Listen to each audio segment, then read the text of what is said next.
ketika Allah itu ya dalam surat Al-Asr mengatakan demi masa, ada yang mengatakan demi waktu di saat matahari sudah bergeser ke barat, atau antara asar dengan maghrib, atau ada yang menyebutkan demi masa zaman Rasulullah Muhammad SAW. Allah bersumpah, tapi pendapat yang utama adalah ini demi waktu. Waktu di sini maksudnya adalah keseluruhan apa yang disebut dengan waktu, baik itu tahunnya, atau kemudian bulannya, atau harinya, atau jamnya, atau menitnya, atau detiknya, atau siang, atau malam, atau pagi, atau sore, semua. Dan apa yang ada dalam peristiwa yang disebut dengan waktu itu. Ada derita, ada gembira, ada miskin, ada kaya, ada orang yang kuat, ada yang lemah, ada yang sakit, ada yang sehat, semua. Minal ajaib, ya. Dari segala perkara yang menakjubkan, yang menunjukkan itu adalah kudrahnya Allah dan kebijaksanaannya Allah. Ya. Allah bersumpah wal asri, wal asri. Jadi orang-orang itu lafi khusrin, mereka pada merugi. Ya. Disebut lafi khusrin itu karena mereka menyia-nyiakan waktu yang Allah berikan, diisi dengan perkara-perkara maksiat, perkara-perkara yang dibenci oleh Allah Subhanahu wa taala. Ya. Innal insana, kalau bahasan bahasa, alif lam itu ketambahan pada lafaz al-insan. Insan ditambah alif lam, itu dalam bahasa Arab itu namanya isim ma'rifah. Tapi dengan adanya alif lam itu memberikan pengertian al-istighraq, cakupan.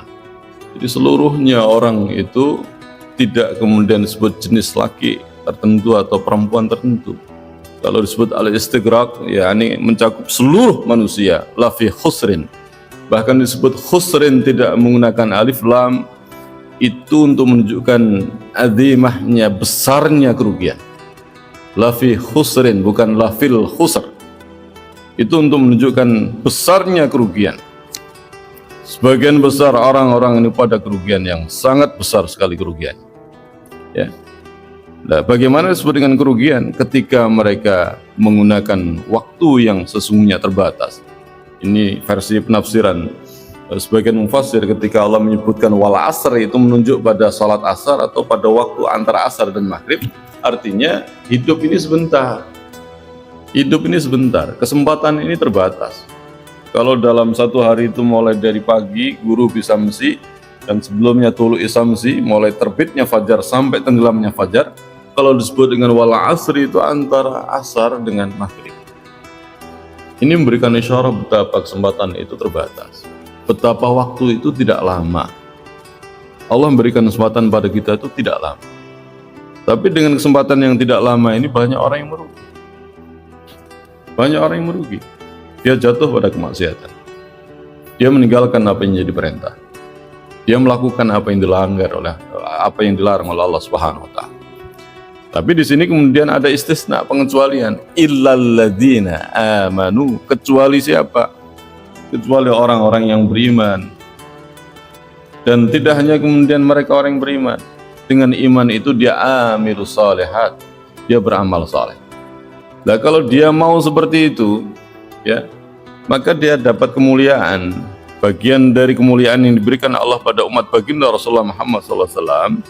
Nek wong niku nggak ada iman, kemudian dia beramal soleh. Kalau itu dikerjakan sejak mudanya, ini masya Allah. Maka sekalipun ketika dia dalam keadaan tua, tidak mampu lagi mengerjakan amal soleh yang sebelumnya dia kerjakan, maka dia masih mendapatkan bagian pahala-pahala kebaikan yang pernah dia kerjakan. Ini yang saya maksudkan ketika Allah mengatakan dalam surat At-Tin, summa radatnahu asfala safilin. Kemudian kami kembalikan pada tempat yang paling rendah.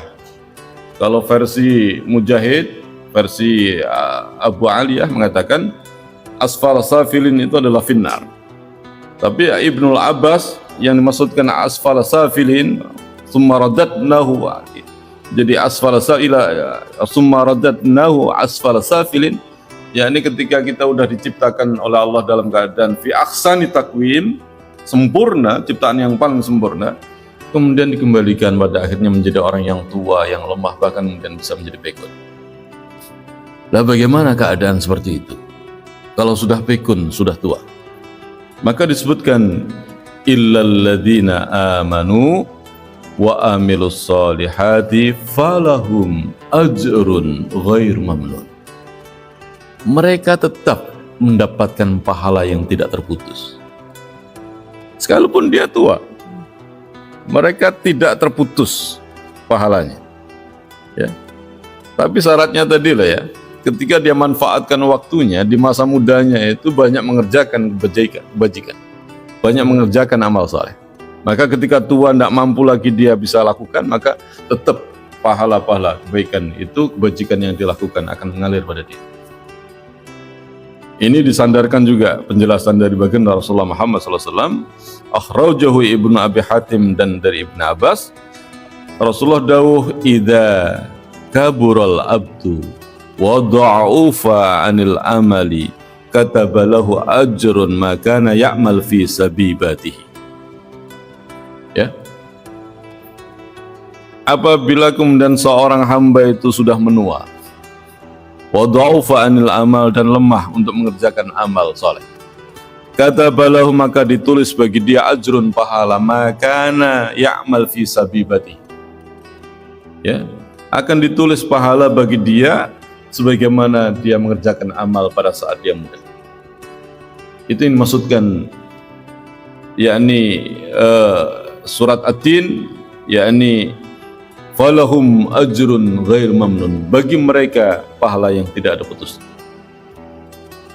Dan senada ini satu contoh kemuliaan yang Allah berikan kepada umat baginda Rasulullah Muhammad SAW. Akhrajahu Imam Ahmad, Imam Bukhari, Ibnu Hibban dari Abi Musa al-Asy'ari berkata, qala Rasulullah Muhammad SAW, idza maradal abdu aw safara kataballahu ta'ala lahu minal ajri mislama kana ya'mal sahihan mukiman.